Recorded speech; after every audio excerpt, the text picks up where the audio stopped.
कौन सी पुस्तक से पढ़ा, थोड़ा बताएं। वसुधा जी माइक ऑन करें। हाँ, मेरे परायण हुआ कर्म योगी तो संपूर्ण कर्मों को सदा करता हुआ भी मेरी कृपा से सनातन अविनाशी परम पद को प्राप्त हो जाता है। और प्रबोधिनी में है, मेरा आश्रय लेने वाला भक्त सदा सब कर्म करता हुआ भी मेरी कृपा से शाश्वत अविनाशी पद को प्राप्त हो जाता है जी। अच्छा, प्रबोधिनी में देखता हूँ खोल के।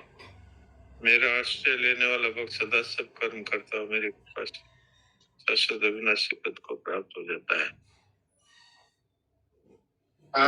अजय भाई जी, प्रबोधिनी में व्याख्या में इसका स्पष्टीकरण हो गया। व्याख्या में 5-6 लाइनें पढ़िए, साफ हो गया। तो भक्त के लिए भगवान यहाँ कहते हैं कि संपूर्ण करते हुए कर्मों को सदा करते हुए मेरी कृपा से परम पद को प्राप्त होता है, क्योंकि उसने मेरा आश्रय ले लिया। तो इसमें क्या कठिनता क्या आई? मुझे तो लगा नहीं कुछ कठिन। नहीं, 56वां श्लोक जो प्रबोधिनी से पढ़ा गया ना, उसमें तो जो जहाँ तक अपने कर्म योग, ज्ञान योग और भक्ति योग की बात है, तो ये भक्ति योग की बात चल रही है। ऐसा भाव जो है 56वें श्लोक में प्रबोधिनी में आया। लेकिन इन्होंने जो पढ़ा, कौन सी पुस्तक से पढ़ा आपने बता रहे हो? अन्वय, क्या नाम लिखा उसमें? अन्वय गीता, सेठ जी की पुस्तक है। अन्वय गीता, जो इसमें पदच्छेद दिए हुए। थोड़ा फर्क है महाराज जी के और इसमें थोड़ा फर्क रहता है। अब वो क्या भाव से रहता है वो तो खुद वो ही जानते हैं। हम लोग उसका एक अनुमान कर सकते हैं। बस मैं भी यही कह रहा था कि ऐसी कोई खास बात नहीं है, इसको छोड़ देते हैं, कोई बात नहीं है इसमें। आप देखिए, जो एक श्लोक आया है पहले अध्याय में, अपर्याप्तम तदस्माकं बलम भीष्माभिरक्षितम पर्याप्तम तद्मेतेषां बल भीमाय रक्षितम। इसका सेठ जी ने तो अर्थ किया है कि भीष्म जी से रक्षित हमारी सेना है वो अपराजय है, और भीम से रक्षित उनकी सेना है वो पराजित होने वाली है। ये सेठ जी ने अर्थ लिखा है। लेकिन महाराज जी ने लिखा है कि भीष्म जी के द्वारा दुर्योधन ये कह रहे हैं कि भीष्म जी के द्वारा रक्षित होने के कारण हमारी सेना आसानी से जीती जा सकती है। क्यों? कि भीष्म जी के मन में पांडवों के प्रति सॉफ्ट कॉर्नर है, और उधर तो भीम है, वो तो एक नंबर है, वो तो उसके लिए हमारे प्रति कोई सॉफ्ट कॉर्नर है नहीं।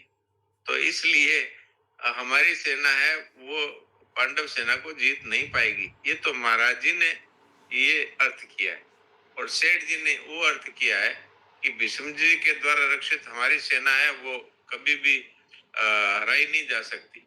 और उधर भीम है, उसकी जो सेना है वो कमजोर है, भीष्म जी के सामने क्या टिकेगी। तो ये अलग अलग संतों का अलग अलग भाव है, तो हमें तो दोनों ही भावों को जी सही मानना चाहिए। बिल्कुल बिल्कुल बिल्कुल बिल्कुल बिल्कुल सही। तो ठीक है, आगे बता दो जी, कौन सा अपना एग्जाम चल रहा है ना, वो बता दो डॉक्टर साहब को। यहाँ से शुरू करना। डॉक्टर साहब 821 अभी हमने 6ठा श्लोक पूरा कर लिया था, और 7वें श्लोक की व्याख्या चल रही है। 7वें श्लोक का परिशिष्ट भाव शुरू होगा। 821 पेज पे परिशिष्ट भाव शुरू होगा। अच्छा, सुनाइए। ठीक है डॉक्टर साहब, प्रणाम।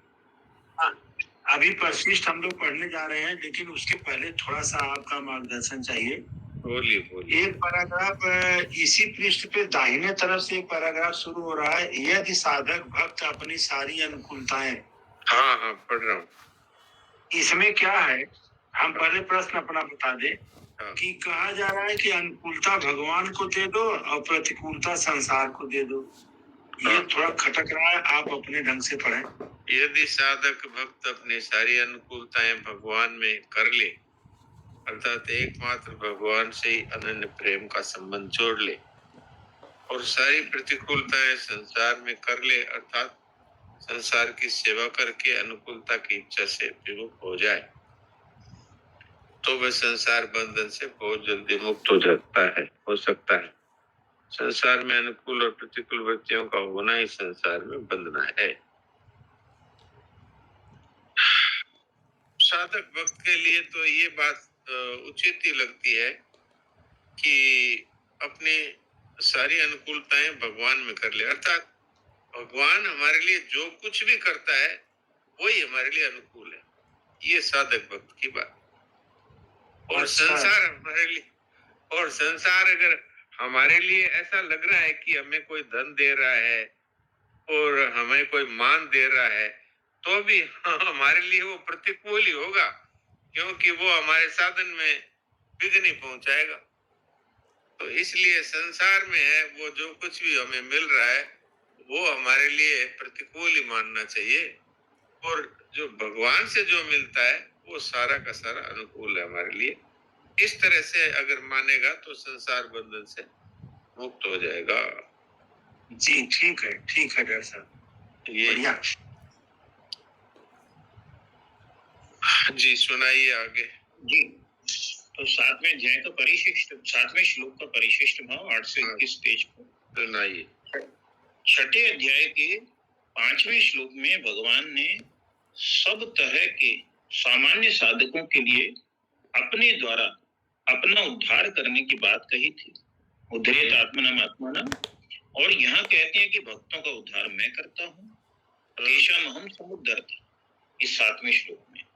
इसका तात्पर्य है कि प्रत्येक साधक आरंभ में स्वयं ही साधन में लगता है। साधन में लगने वालों में जो साधक भगवान के आश्रित होता है उसका उद्धार भगवान करते हैं, क्योंकि उसका भगवान पर ही भरोसा होता है कि मेरा उद्धार वे ही करेंगे। वे अपने उद्धार की चिंता न करके केवल भगवान के भजन में ही लगा रहता है। उसके साधन और साध्य भगवान ही होते हैं, परंतु ज्ञान मार्ग में चलने वाला अपना उद्धार स्वयं करता है। तो इसमें डॉक्टर साहब ये भाव आया कि ज्ञान मार्ग में चलने वाला या फिर भक्ति मार्ग में चलने वाला आरंभिक साधक दोनों ही पहले अपने बल पर चल रहे हैं स्टार्टिंग में। तो ज्ञान मार्गी तो शुरू से आखिर तक ही अपने बल पे चल रहा है, लेकिन भक्ति मार्ग भी जैसे जैसे सत्संग में उसको बातें पता लग रही हैं, गीता रामायण से पता लग रही हैं, तो भगवान के प्रति उसका भाव दृढ़ होता जा रहा है, भगवान का भरोसा होता जा रहा है। ऐसा ही है। शुरू में तो सभी साधन में लगते हैं। उस समय में यदि पहले से कोई किसी भक्त के संपर्क में आ गया, कोई जीवन मुक्त महापुरुष भक्त हैं, उनके संपर्क में आ गया, तब उसके लिए तो वो सबसे पहले ही सब कुछ भगवान ही करेंगे, मेरा काम तो उनका भजन करना है, ऐसे ही रहेगा। लेकिन अगर वो साधक है, वो प्रारंभिक दौर में है और अभी तक भक्ति या ज्ञान के विषय में अधिक उसकी वो नहीं है कि मेरे को तो ये ज्ञान का ही मार्ग पकड़ना है कि भक्ति का ही मार्ग पकड़ना है, तो शुरू के साधक के लिए तो सब अपना साधन शुरू करते ही हैं। लेकिन ज्ञान योग का साधक तो शुरू से ही अपनी आंखों देखना और अपने पांव चलना, इसी से चलता है और अंत तक इसी में चलता है। वो ये फर्क मालूम होता है। जी। 822 पेज। स्वरूप बोध होने पर भक्ति प्राप्त हो जाए ये नियम नहीं है, पर भक्ति प्राप्त होने पर स्वरूप बोध भी हो जाता है। इसलिए भगवान ने कहा है, मम दर्शन फल परम अनुपा जीव पाव निज सहज स्वरूपा। भगवान अपने भक्तों को कर्म योग और ज्ञान योग दोनों दे देते हैं। 10वें अध्याय में 10वें 11वें श्लोक में भगवान ने कहा, क्योंकि भगवान का स्वरूप समग्र है।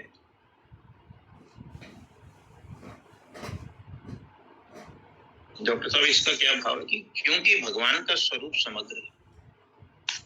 हाँ, तो भक्तों को तो भगवान है ना, वो खुद समग्र है, तो वो अपने भक्त को भी समग्र ज्ञान देते हैं। उस पे तो स्वतः ही कर्म योग ज्ञान योग सब आ जाएंगे, क्योंकि समग्र में तो दोनों आ सकते हैं, लेकिन ज्ञान योग में समग्र नहीं आता। कर्मयोग और ज्ञान योग को तो लौकिक निष्ठा बताई है ना, और भक्ति योग है ये भगवान निष्ठा है। इसलिए भगवान तो समग्र है, इसलिए उनके में तो कर्मयोग और ज्ञान योग दोनों दे देंगे भगवान, क्योंकि भगवान ने कहा ही है ददामि बुद्धि योगम तम। और 11वें में कहा ही है कि उनके हृदय में ज्ञान रूपी दीपक प्रज्वलित कर देता हूँ, उनका ज्ञान नष्ट कर देता हूँ।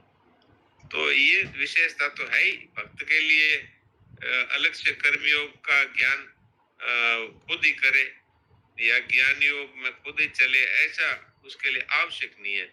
इसमें मैं कर्माबाई जैसे भक्तों का उदाहरण दिया करता हूँ। अब कर्माबाई जैसे भक्त हैं, वो न तो कोई पढ़े लिखे हैं, न कोई शास्त्रों का ज्ञान है, वो तो एक सरल विश्वास में भगवान की भक्ति करते हैं। अर्थात पुजारी जी ने कह दिया मैं तीर्थों में जा रहा हूँ, कर्मा तुम जो घर में बनाती हो वो ठाकुर जी को भोग लगा देना, इनको भोजन करा के फिर ही भोजन करना।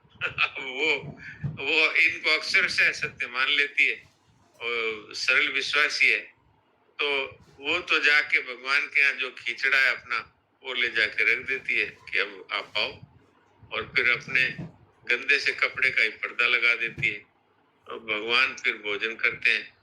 तो ऐसे भक्तों को अब ज्ञान योग और कर्म योग जो है वो स्वतः ही भगवान की तरफ से ही आता है उनमें। वो एक बुरीबाई संत हुए हैं, महात्मा बुरीबाई, उदयपुर के पास में एक गांव है, नाम याद नहीं उसका। तो वो ऐसी ऐसी बातें कह देती थी जाते थे, तो वो कहाँ से आया, वो तो पढ़ी लिखी नहीं थी, तो वो भगवान की तरफ से ही मिल जाता है। जी डॉक्टर साहब आपकी आवाज ना कट गई थी, वो ऐसी ऐसी बातें कह देती थी।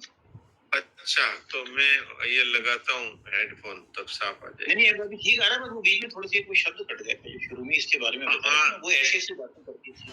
हाँ, मैं तो यही कह रहा था कि ऐसे जो भक्त होते हैं जो पढ़े लिखे नहीं होते और जो सरल हृदय होते हैं और एक भगवान को ही अपना मानने लगते हैं और किसी से उनका कोई संबंध नहीं मानते, वो तो भगवान है, उनको ज्ञान योग की उच्चतम जो स्थिति है उसमें स्वतः ही पहुंचाते हैं। और कर्मयोग का भी उच्चतम ज्ञान उनमें रहता ही है, क्योंकि जो भगवान की तरफ लग जाते हैं उनको सबके हित में लगने में कोई कठिनता नहीं है, क्योंकि सब कुछ वो भगवत स्वरूप ही मानते हैं। वासुदेव सर्वम उनकी स्थिति में होता है, उनके साधन स्थिति ऐसी होती है, तो वो सबकी सेवा करेंगे ही, इसलिए कर्मयोग उनके आ ही जाता है और बदलने का सवाल ही नहीं है, उनको और क्या चाहिए, तो कर्मयोग उनको स्वतः सिद्ध हो जाता है।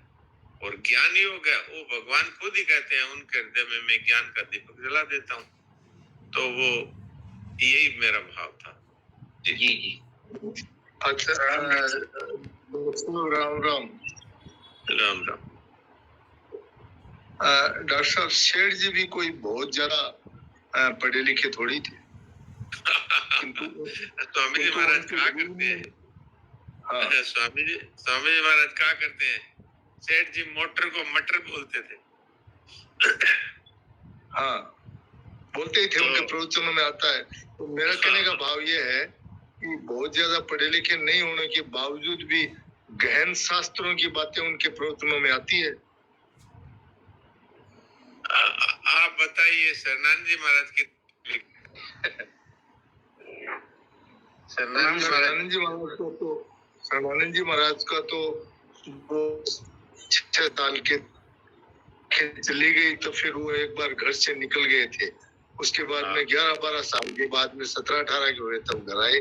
अब वो किस गुरु के पास गए, उनकी किताबों में तो मैंने कहीं देखा नहीं, उनका नाम मैंने सुना नहीं है। कुछ नहीं है, वो तो उनकी आंखें चली गई तो उनके मन में ये धोखा रह गया कि मेरे को तो पढ़ना था, तो बड़ा भारी दुख हुआ उनको, तो वो नहीं पढ़े।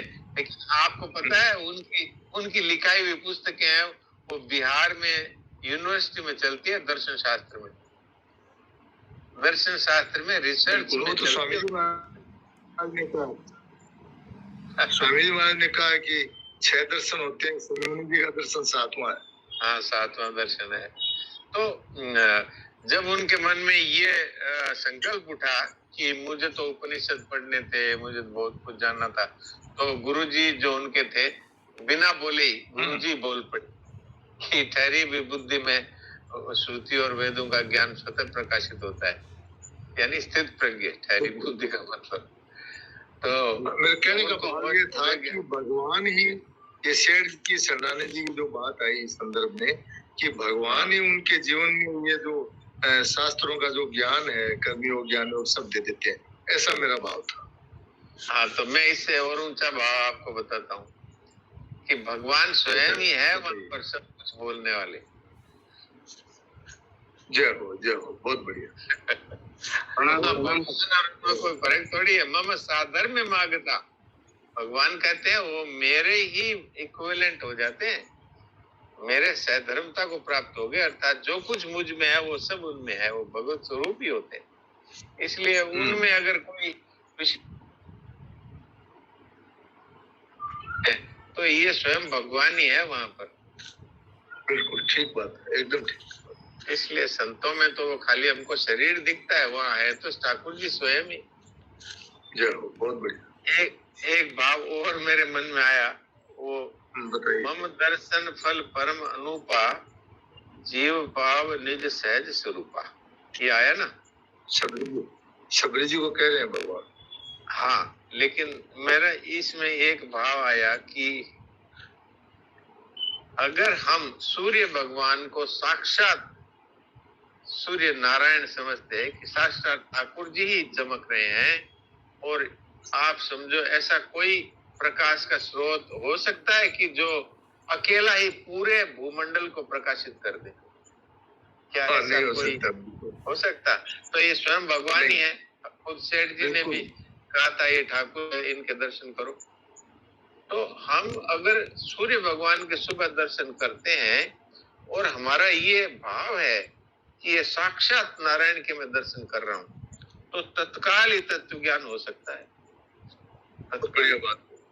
बहुत श्रेष्ठ बात है। अपने स्वरूप का ज्ञान जो कि बड़ी मुश्किलों से होता है, ज्ञान योग का साधन लंबा करते करते, वो ज्ञान तत्काल हो सकता है, अपने स्वरूप की प्राप्ति हो सकती है तत्काल। तो भगवान की कृपा से क्या नहीं हो सकता? तो ये भगवान साफ कह रहे हैं, मेरे दर्शन का ये परम अनुफल है कि जीव है, वो जीव भाव को तुरंत ही छोड़ करके अपने स्वरूप में स्थित हो जाता है। तो ये हम सब के लिए कितने एक उत्साह की बात है, कितने आनंद की बात है। डॉक्टर साहब अभी जो संत है उनमें डूंगर जी महाराज कह रहे हैं एक दिन भी स्कूल क्लास गए नहीं और एक क्लास भी नहीं पढ़े, में रामायण पूरी कंठस्थ है, गीता जी लगभग याद है। तो ये भगवान की सामने दिख रही है अभी जो संत है उनमें भी। बिल्कुल बिल्कुल बिल्कुल बिल्कुल बिल्कुल। एक माता जी महाराज जी की बहुत ही निकटस्थ सत्संगियों में थी, उसका नाम मैं अभी भूल रहा हूँ। वो कभी एक अक्षर भी नहीं पढ़ी, लेकिन गीता जी के कई अध्याय उनको कंठस्थ थे। तो ये सब ठाकुर है, वो कृपा करते हैं। और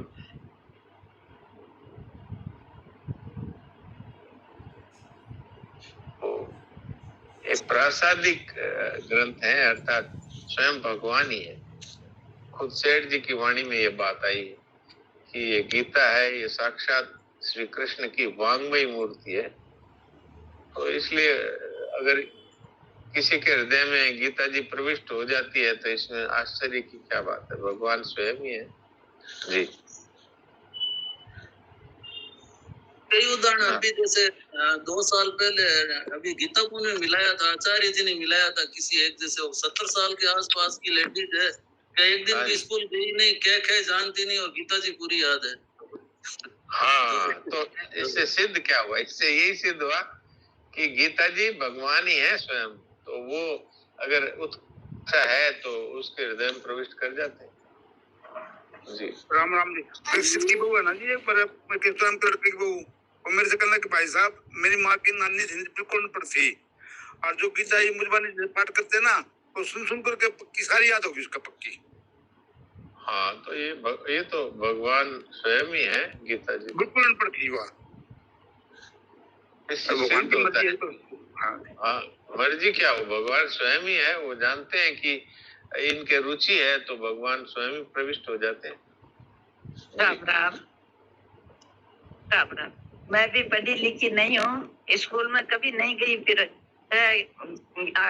साधक संजीवनी माता और गीता माता जी की कृपा से मेरे को बढ़िया एकदम पढ़ना आता है। बहुत बढ़िया, बहुत अच्छा। अभी राम भद्राचार्य जी को इतना शास्त्रों का, वेदों का और ज्ञान है, जबकि उनकी क्या स्थिति हो तो अपनी ऋषि पीनी, तो भी प्रभु की कृपा ही है उनके ऊपर में। हाँ बिल्कुल बिल्कुल, इसमें क्या संदेह।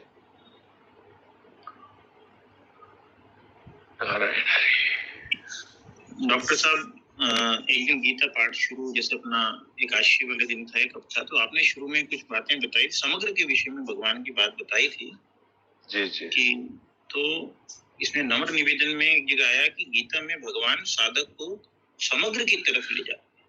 हाँ बिल्कुल, गीता में भगवान साधक को समग्र की तरफ ले जाते हैं। हाँ ले जाते हैं बिल्कुल। तो भगवान तो अपने अपने भक्त में कोई कमी नहीं देख सकते ना, क्योंकि वहां तो भगवान स्वयं ही है, दूसरा कौन है। जी, तो मतलब ये 7वें श्लोक का थोड़ा सा परिशिष्ट भाव एक, हाँ ये पूरा पढ़ लो। तो 822 पेज पे भगवान अपने भक्तों को कर्म योग और ज्ञान योग दोनों दे देते हैं, क्योंकि भगवान का स्वरूप समग्र है। देहाभिमान के कारण ज्ञान मार्ग के साधक का चित्त अव्यक्त में आसक्त होता है। जो 5वें श्लोक में आया, अव्यक्तासक्त चेतसा, पर भक्त का चित्त भगवान में आविष्ट होता है, मय्यावेशित चेतसा। ज्ञान में विवेक मुख्य और भक्ति में विश्वास मुख्य है।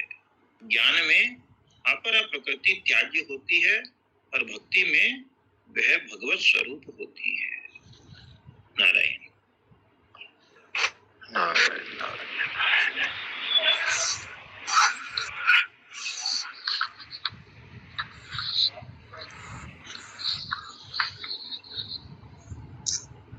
कोई और किसी को समय तो हो रहा है, अपना अगला श्लोक तो नहीं होगा। किसी ने कोई बात पूछनी हो तो उस श्लोक तक जो पढ़ा है डॉक्टर साहब, सही है, चलती है। नारायण नारायण नारायण नारायण नारायण नारायण नारायण नारायण। डॉक्टर साहब, ये लास्ट सेंटेंस जो भाई साहब ने कहा ना, ज्ञान में अपना प्रकृति त्याज होती है और वह भगवत स्वरूप होती है, तो ये भगवत स्वरूप जो स्वामी जी ने भी निकृष्ट कहा, लिखा है कहीं कहीं पे अपरा के लिए, तो थोड़ा सा इस पर प्रकाश डालेंगे। भक्ति में हाँ, तो वो निकृष्ट प्रकृति तो इसलिए कही गई है कि मनुष्य इसमें फंस करके और नरकों में चला जाता है, इसलिए इसको निकृष्ट कहा। लेकिन भक्त की दृष्टि में तो और कुछ होता ही नहीं ना, सब कुछ भगवान ही है। तो उनकी दृष्टि में सत और असत दो नहीं है, उनकी दृष्टि में सब कुछ है, वो दिख रहा है, सब का सब परमात्मा स्वरूप अर्थात सत्य ही है। तो इसलिए भक्ति की दृष्टि से वो भगवत स्वरूप है, समग्र। हाँ समग्र है वो, क्योंकि भगवान के सिवा भगवान खुद भी कहते हैं कि सत असत सब कुछ मैं हूँ। फिर एक जगह ये भी कह देते हैं सत असत और उससे पर जो कुछ भी है वो भी मैं हूँ। जी जी। तो ये भगवत स्वरूप इस दृष्टि से है भक्ति में। ज्ञान योग में तो सत और असत दो बातें हो गई ना। क्या? तो भाई अब ये अपना जो वास्तविक स्वरूप है वो तो सत है, और ये जो शरीर के साथ संसार के साथ मिलने से ये जीव रूप बन गई है। भगवान खुद ही कहते हैं कि मेरी दो प्रकृति है, एक श्रेष्ठ प्रकृति है, परा का मतलब ही श्रेष्ठ है और अपरा का मतलब ही निकृष्ट है।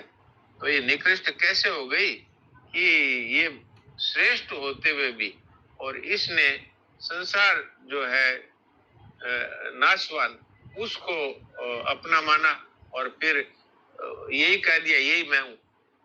यही तो हमारी दशा है। अब हम कहते हैं कि ये धन मेरा है, ये मकान मेरा है और ये जमीन मेरी है, अब धन मेरा है कहते कहते हम कह देते हैं मैं धनवान, अर्थात धन के साथ ही मिल गए। ऐसे शरीर को मेरा मेरा कहते हुए कह दिया ये मैं ही ये हूँ। जैसे नाम को मेरा मेरा कहते हुए कह दिया, कोई बुलावे तो हाँ मैं ही हूँ। तो ये अर्थ क्या है कि ये निकृष्ट के साथ मिलकर के ये जीव हो गया, अर्थात स्वयं भी निकृष्ट प्रकृति हो गया, इस दृष्टि से है। लेकिन भक्त की दृष्टि में तो एक भगवान के सिवा कुछ है ही नहीं, तो इसलिए वो भक्त की दृष्टि में सत असत दो नहीं है, वहां सत भी भगवान है और असत भी भगवान है जी, इसलिए कह दिया ये जी। नारायण नारायण नारायण। प्रणाम डॉक्टर साहब। प्रणाम, बोलिए। ये 12वें अध्याय का 6वां 7वां श्लोक में भगवान के प्रति अनन्यता, सगुण साकार के प्रति समर्पण भाव और समग्र भगवान के प्रति आकर्षण और समुद्र सागर से पार उतारना, प्रतिकूलता, संसार से संबंध विच्छेद करना, ये सारी बातें जो 6वें 7वें में दी गई है, मुझे अपने मन की कोई हो सकता कल्पना ही हो कि ये जो गजल गीता लिखाया है पूज्य सेठ जी महाराज ने, सेठ जी का जो गजल गीता है ये इसी का स्वरूप व्यक्त करती है। 6वें 7वें श्लोक का जो भाव है वही गजल गीता का प्राण दिखता है। हाँ बिल्कुल, सुना दीजिए गजल गीता। हाँ नहीं, पूरी गजल गीता नहीं, केवल 5-6 लाइन सुनाने का मन कर रहा है। पूरी भी कितनी है, वो तो छोटी सी है, चलिए सुनाइए। हाँ 40 है, लेकिन हम 5-6 तो सुनाना चाहते हैं। हाँ 5-6 वाला सुना दीजिए जी। सगुण ब्रह्म का सुगम उपाय, सो मैं तुझको दिया बताए, यज्ञ दान आदि कर्म अपारा, मेरे अर्पण कर कर सारा, अटल लगावे मेरा ध्यान, सब में समझे प्राण समान, यह सब दुनिया से तोड़े प्रीत, मुझको समझे अपना मीत, प्रेम मग्न हो अति अपार, समझे यह संसार असार, जिसका मन नित मुझ में यार। ये यार शब्द सेठ जी का बड़ा प्रिय खींचता है, जहाँ कहीं भी प्रयोग होता है भगवान से नजदीकी का। जिसका मन नित मुझ में यार, उनसे करता मैं अति प्यार, केवट बन कर नाव चलाऊं, भव सागर के पार लगाऊं, यह सबसे उत्तम ज्ञान, इससे तू कर मेरा ध्यान, फिर होएगा मोहि समान। जैसे आपने कहा ना कि तद्रूप ही हो जाता है, धर्म मानता, फिर होएगा मोहि समान, यह कहना मम सच्चा जान, जो चाले इसके अनुसार, वह भी हो भव सागर पार। ये गजल गीता के अंतिम 8 लाइन है ये जी। प्रणाम। बिल्कुल, ये सेठ जी की खुद की रचना है जी, सेठ जी की खुद की। ये हमने सुना था कि ये 12वें अध्याय के 6वें 7वें श्लोक का जो चूरू में उनको दर्शन हुआ था भगवान का, तो जो संकल्पना के हृदय में प्रकट हुई थी कल्याण के प्रति, वो भाव को ये गजल गीता प्रकट हुई थी उनके हृदय से। जी जी जी। प्रणाम सबको, प्रणाम सबको, प्रणाम प्रणाम। प्रणाम। अच्छा दायमा जी फरमाइए। प्रणाम। आपने जो महात्मा भूरी बाई के बारे में जो बात कही, हाँ जी, हाँ जी, मुझे बहुत अच्छी लगी। वो तो सुख साधन करते थे, ऐसा लगता है उनको बड़ी भक्त थी और हाँ जी, बड़े बड़े महात्मा, और वो एकदम निरक्षर थी, कुछ नहीं थी, कोई पढ़ी लिखी नहीं थी, लेकिन उनके मुंह से शास्त्र प्रकट होते थे। बड़े बड़े महात्मा आते थे उनसे सलाह लेने के लिए, उनसे पूछने के लिए। तो ये हमारी ये दीप्ति पारीक ने बहुत इसका अच्छा एक बार एक सत्र में उन्होंने एक विषय लिया था महात्मा भूरी बाई का, तो ये मुझे बहुत अच्छा। वो अनपढ़ थी पर उनको महात्मा कहते थे, महात्मा लोग भी। हाँ, ये महात्मा क्यों कहते थे? क्योंकि वो बिल्कुल पढ़े लिखे न होते हुए भी वो जो राय मांगने आते थे और वो बिल्कुल एकदम सटीक राय देते थे। तो ये बहुत अच्छा लगा मुझे। डॉक्टर साहब, मैं नाथद्वारा में उनके घर जाके आई, भूरी बाई के, उनके बेटे बहू के पास जाके आई। हाँ, मैं भी जाके आया था वो जहाँ पर उन्होंने तपस्या की। जी हाँ हाँ, चुप शासन था। जी जी बिल्कुल। प्रणाम प्रणाम प्रणाम। राम राम, प्रणाम। राम राम जी। मतलब मुझे अभी ये थोड़ा टाइम मिल गया, आप भी अभी लाइव हैं तो इसलिए बोलना है कि रात को आपका वो 8 तारीख से वो जो शरीर पर आता है ना तो पढ़ती है, तो भले ही 2 लाइन वो पढ़े लेकिन आप थोड़ा समझाओ। वो मतलब पढ़ते ही जाते लेकिन मतलब आप उसमें ही कोई ऐसे ढूंढ के समझा। मैंने भले ही लंबा हुआ तो है, भले ही 2-4 महीना लग जाएंगे, मेरे ऐसा लगा आप समझाओ तो बहुत बढ़िया लगेगा। हाँ बड़ा प्रोग्राम है। हाँ ऐसा कर देंगे। आपका सुझाव बहुत अच्छा। आपका आप समझाएंगे नहीं तो एक बात में रहस्य भरा उनका, तो हम लोग को समझ में आएगा। आप सही बोल रहे हैं। जिस तरह से शरणानंद जी की बातें हैं वो गंभीर है, उनको अगर थोड़ा सा विचार विनिमय हो तो बहुत स्पष्टता से समझ में आ जाती है। ऐसे ही मेरा चरित्र भी गंभीर है जी। अच्छा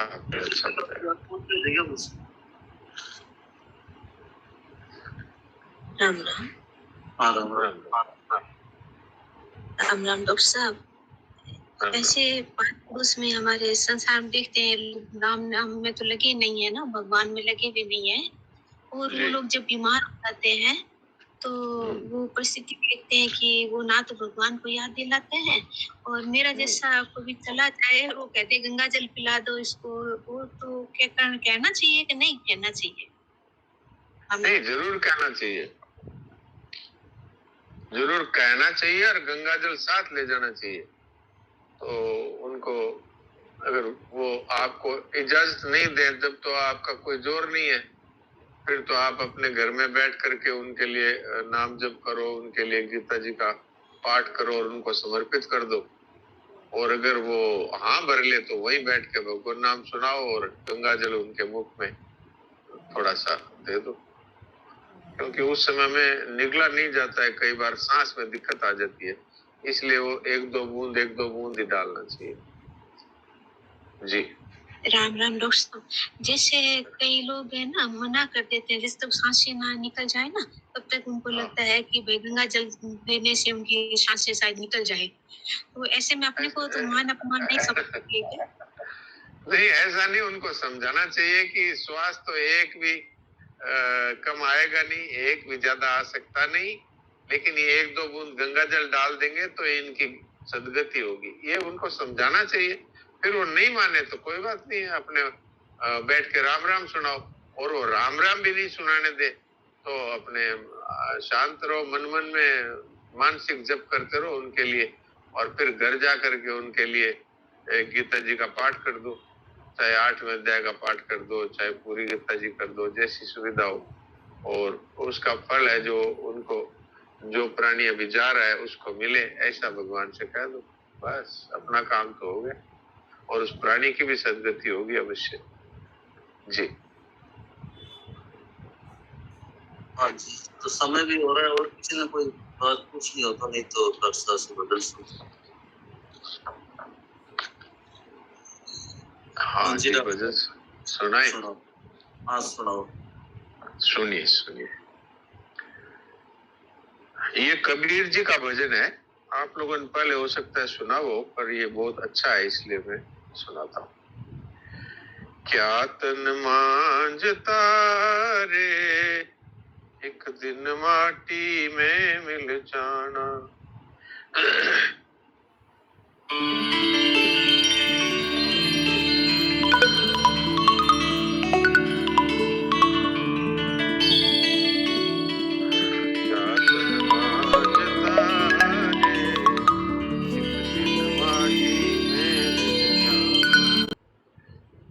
माटी में मिल जाना, एक दिन माटी में मिल जाना, माटी माटी में मिल जाना, आखिर माटी में मिल मेरे हिस्से का भी तू जाना।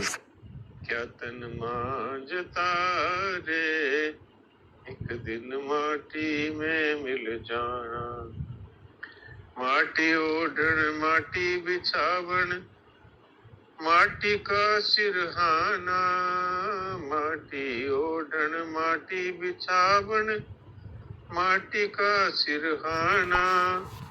अरे माटी का एक बुत बनाया, माटी का एक बुत बनाया, जामे भंवर लुभाना। क्या तन मांझता रे, एक दिन माटी में मिल जाना। क्या तन मांझता रे, एक दिन माटी में मिल जाना। माटी में मिल जाना, एक दिन माटी में मिल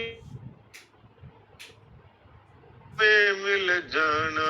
क्या तन मांझता रे, एक दिन माटी में मिल जाना। क्या तन मांझता रे, एक दिन माटी में मिल जाना। एक दिन दूल्हा बने बराती, बाजत ढोल निशाना। एक दिन दूल्हा बने बराती, बाजत ढोल निशाना। एक दिन जंगल बीच मसाना, एक दिन जंगल बीच मसाना, कर सीधे पग जाना।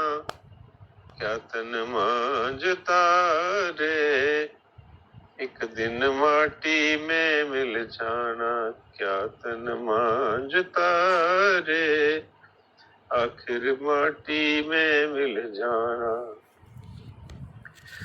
माटी में मिल जाना एक दिन, माटी में मिल जाना एक दिन, माटी में मिल जाना।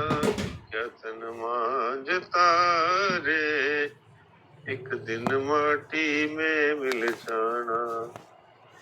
बैठ सदा सत्संगत करना, प्रभु का ध्यान लगाना। बैठ सदा सत्संगत करना, प्रभु का ध्यान लगाना।